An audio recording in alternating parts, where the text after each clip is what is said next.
Looks like we have more fire, and we're going to go over our weekly weather for both states. Let's start with what's going on right now, and currently there is a fire not south of Bartlesville, Oklahoma, just north of Tulsa. This fire has been burning for a very, very long time. Sorry, give me a second. There we go. This fire has been burning for a very, very long time, so they went ahead and put a warning on it. This is just outside of Bartlesville. It looks like a couple homes could be burning. I am not sure. It could just be forest. Wildfires are unpredictable sometimes. And it looks to be in this line. There could totally be another one near here, Henrietta. And let's see. I don't think there's any more. I mean, there could be one right here near. Looks like Alex, Oklahoma, and Lindsay.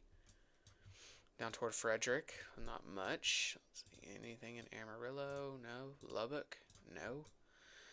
So that's the wildfires currently, and there is nothing storm-wise, as you can see on the overlay on the bottom of your screen.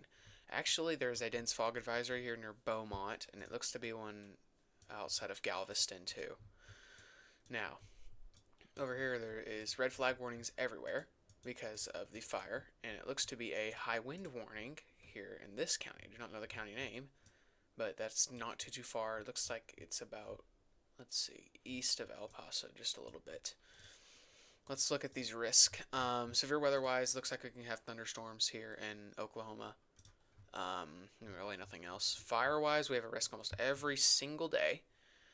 Today's risk is a lot higher than most risk. I'm surprised they didn't put an extremely critical right here. They totally could have, but they didn't. And then in the Panhandle, there's a critical risk up tomorrow, and then we move on. The next fire risk will be Tuesday, February 24th, and this is Elk City and Altus.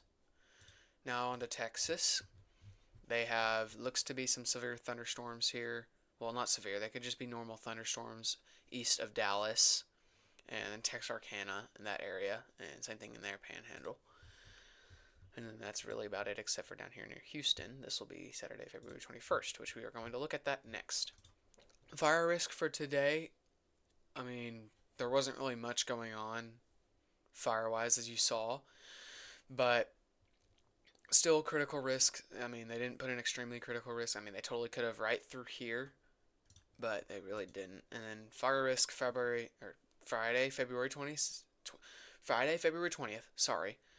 Very, very long critical risk stretching from the Panhandle down to Mexico. And there you can see the cities in it. And then we move on. Looks to be a critical conditions risk here around San Antonio. Then we move on. This is the last one for Oklahoma, it looks to be. And then this is the last one for Texas for a little bit. This will be Wednesday, February 25th. And now let's go on to the severe weather stuff. Let me zoom in because you cannot see. There we go.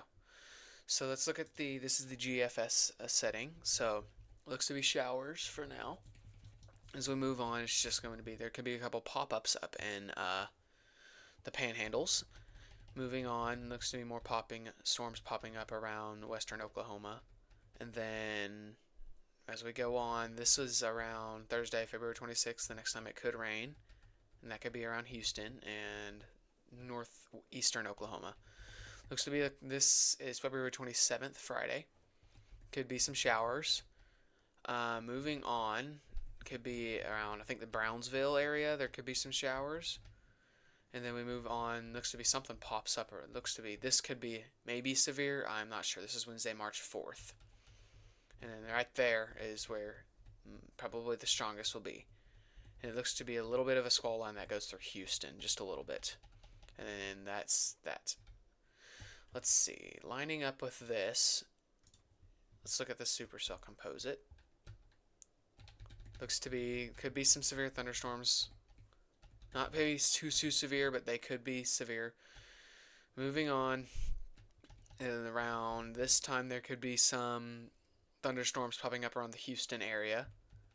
Let's move on to around, this is February 27th and 28th. Looks to just be a little bit, not too much for now. More in the East Coast.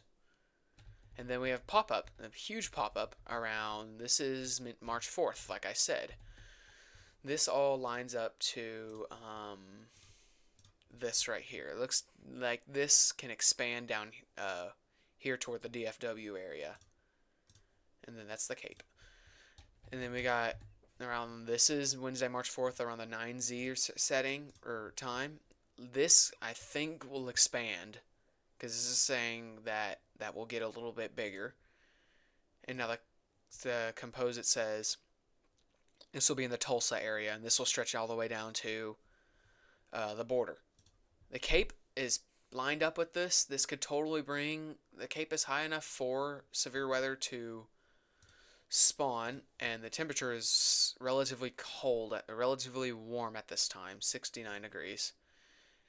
There looks to be a dry line with this, just a little bit here. As you can see, a dry line is right here. This is the dry line. So let me go back there. So this is about when those storms pop up. And as you can see, it's going to be very cloudy at the time also. Now the type of precipitation here, probably going to be normal. Looks to be freezing rain up north in Kansas though, and then this could bring snow to the Panhandle. Let's look at the Cape around that snow. See, this snow, this area will probably not be severe at all. And then here's your dry line. Again, it looks to be dry over here. It looks to be more wet toward the south. Houston can be very wet. And I think that will be it for this video. There has not been much, because this is February, there's not been much stuff going on weather-wise for both of these states because it's just February. But as we move on through March, April, and May, you're going to probably see more videos coming out from me. Thank you for watching.